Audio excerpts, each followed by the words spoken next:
Sagittarius Risings November 2024 is a big month for you, showing that you are now facing your fears and putting yourself out there to be seen in a new way.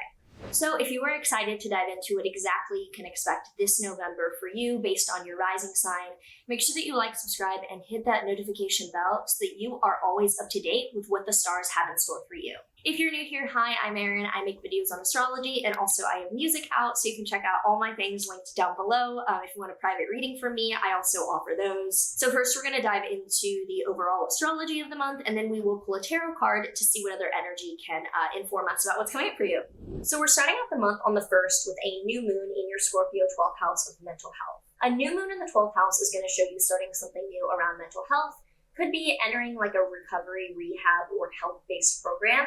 It could also be that you're starting meditation, therapy, or something psychiatric. On the 1st to the 6th, Mars in your 8th house of investments and finances will be opposite Pluto in your 2nd house of income. You could be in a financial bind at the beginning of this month, or feeling like your savings and then what you owe are at odds. So do expect that in the beginning of this month, there could be a pressure or manipulation kind of feeling about what you owe and how you need to spend things financially. And then on the 3rd, Venus in your 1st house of self, which is great. First half of this month, Venus is in your 1st house. You are attracting in more positivity. You're more more attractive and getting more abundance beginning of this month with Venus there.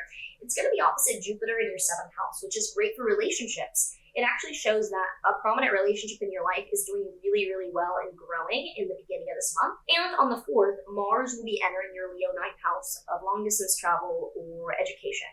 So do be aware that if you have any travel or educational plans, it does show that that will be somewhat of a struggle or something that you're going back and forth on, given this will be retrograde for the next few months. So traveling and also school-related things might require a lot of effort, redo, or having to work hard on them. On the 9th, Venus is going to square Neptune in your 4th house. So even though you're doing well, you are beautiful, Venus is in your 1st house, confusion or dishonesty regarding home or family matters could be deluding you, or just there could be dishonesty from family members or people you live with. Then on the 12th, Venus will be entering your Capricorn 2nd house of income. So even though Venus leaving the 1st house is sad because it's not all about you, Venus in the 2nd house is good for money in the 2nd half of this month because the 2nd house is our income. Then on the 15th, there's a full moon in your Taurus 6th house. So this full moon is very volatile and expect the unexpected kind of energy, to be honest. The 6th house is either your physical health, it could be issues, it could also be wellness and exercise related, or it could be people you work with or employees who work for you.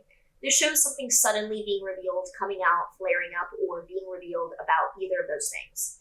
And on the same day, Saturn is stationing direct in your 4th house of home and family, showing that Saturn is no longer retrograde and you're ready to move forward with implementing rules, boundaries, and requirements with how you're living. Then on the 16th to the 18th, the Sun is going to oppose Uranus between your 12th and 6th houses, which are the health houses. Just be aware that the disruption of what's happening either with physical health or work and the people who work around you could be leading to mental health kind of disruptions too. So just be aware of that middle of this month. But thankfully from the 17th to the 18th, Mercury in your 1st house is opposing Jupiter in your 7th house of relationships. So you are communicating very well and you have a lot of support from another party this November, specifically in the middle. On the 20th, Pluto will be re-entering your Aquarius 3rd house of communication and productivity and tasks. So I have a full video on this 20-year transit. Pluto is now firmly beginning its transformation and radical change into more authenticity with the way that you communicate, any content or writing you're doing, or even if you're in the education system at all, something changing with that.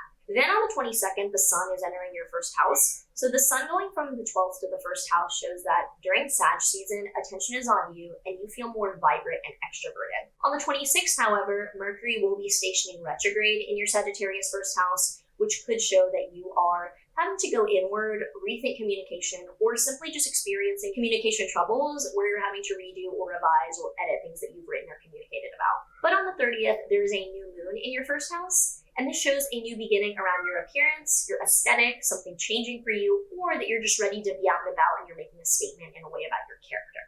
If you have any thoughts or predictions for this month for you, leave me a comment down below saying how you're feeling. I'm interested about how you guys are doing after eclipse season and how this November is going to play out for you.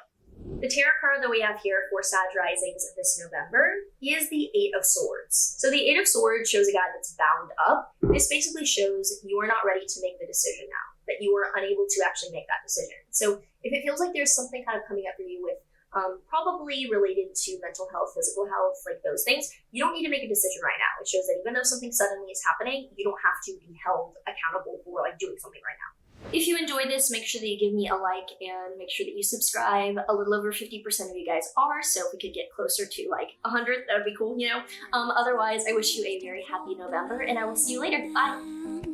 Oh, but there is one thing you're all forgetting.